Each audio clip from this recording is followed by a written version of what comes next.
Welcome to Jonas and the Mountain Journeys, a series of 8 10-minute readings from my visionary novel, Jonas and the Mountain, a Metaphysical Love Story.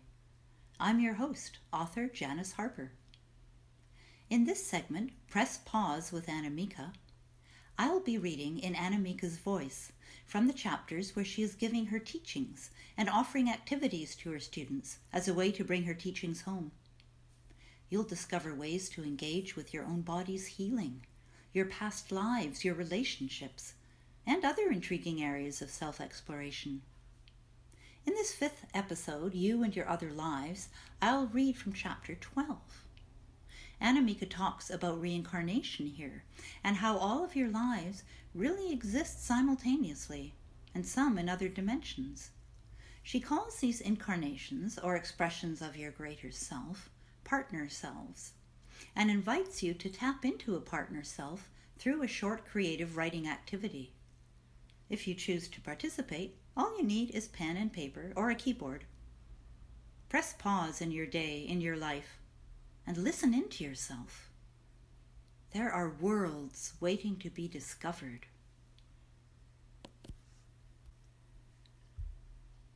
The belief in time, or if you like linear time, causes the trouble in our understanding of reincarnation.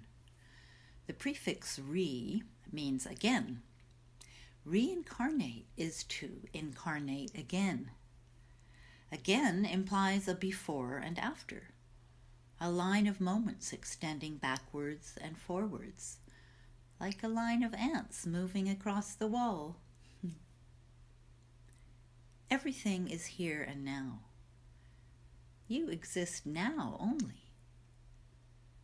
You don't exist in the past or future. This is simple logic. So too are you never somewhere other than right here. Again, logical seeming, right?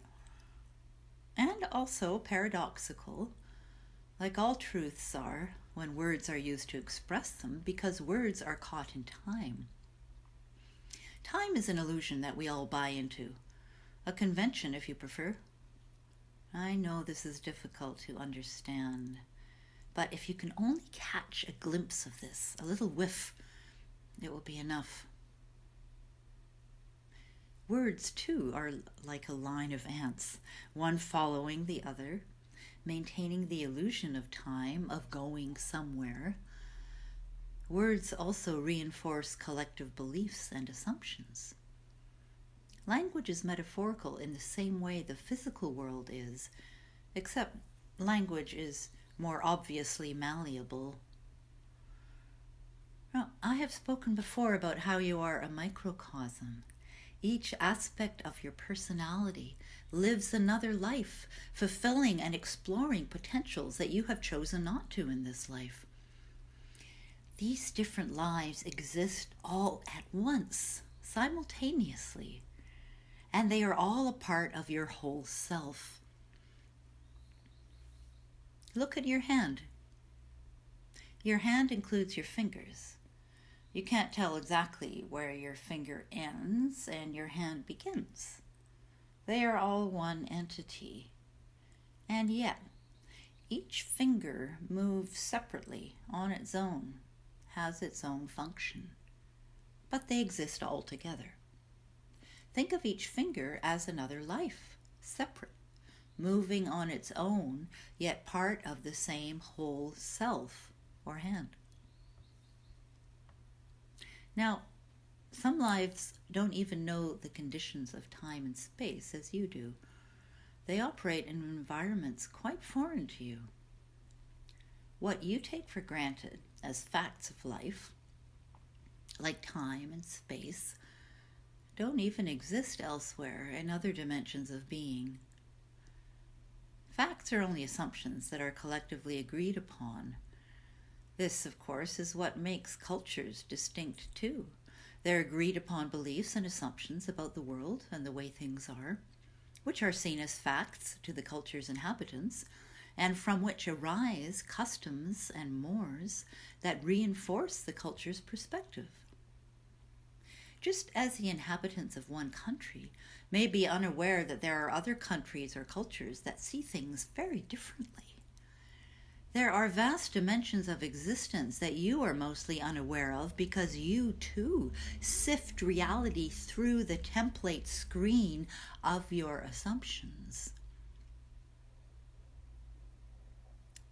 For example, you may be unaware of the electromagnetic particles around you, the play of light on dust motes, the sounds in your environment, the color of the auras around bodies.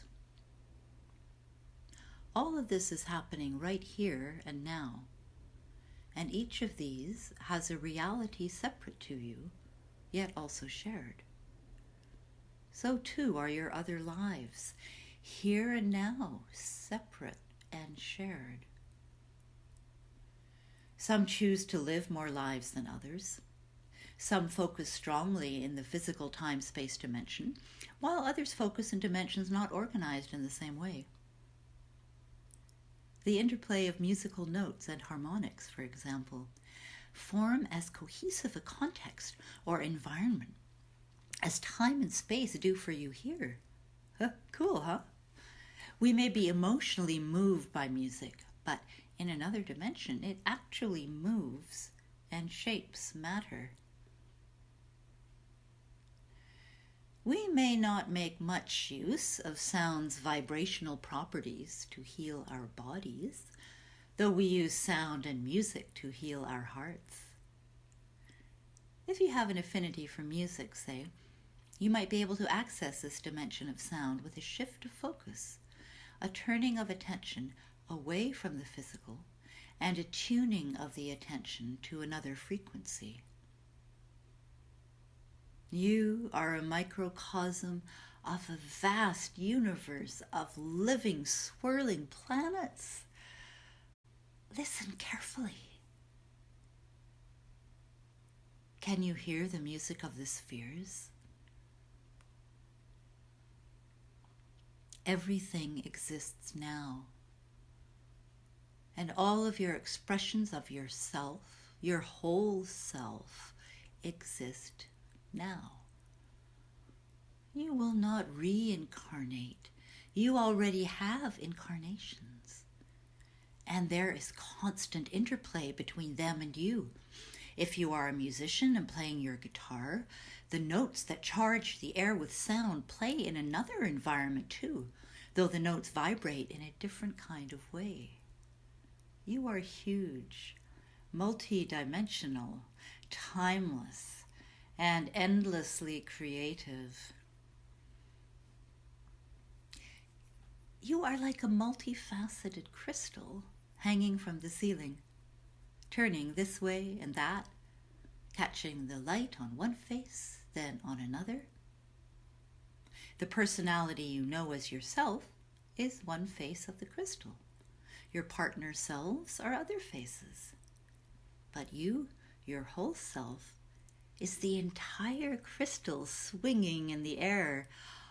And even more, as the crystal turns and the light hits a face, it casts little dancing rainbows all over the room.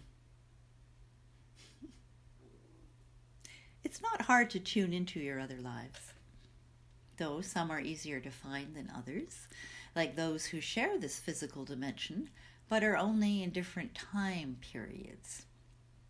That's what everyone is talking about anyway, past lives, as if time only leads up to now.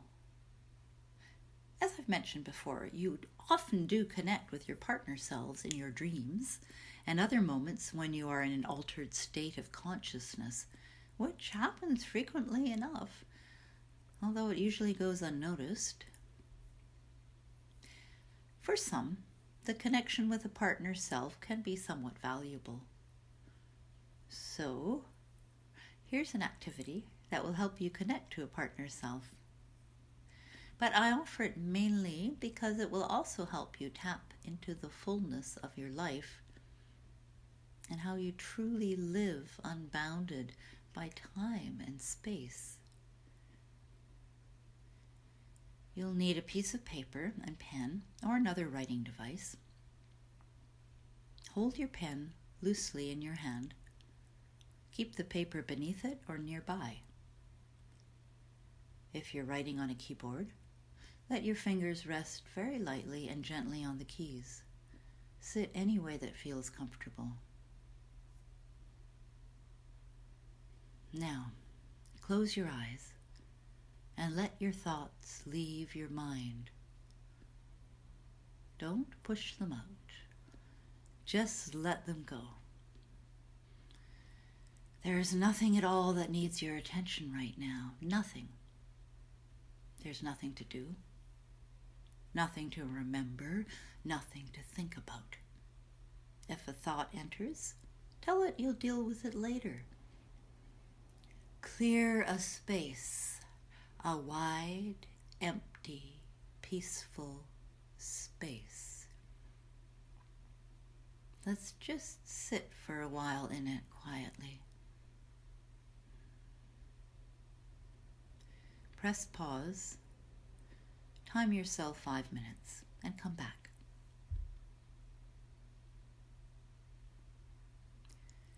Someone is now coming into the space. Can you feel the presence? Maybe even see them?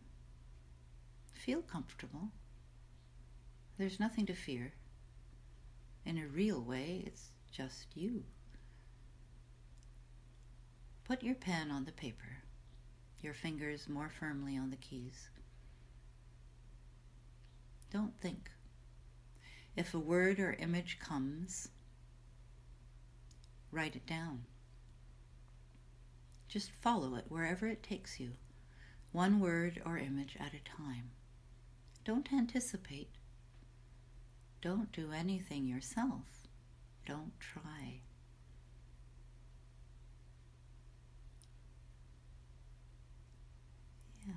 Keep following the words or images until they've brought you to a natural end. If nothing comes right now, that's okay. Just sit, ready and open and listening for 5 minutes or so. Press pause.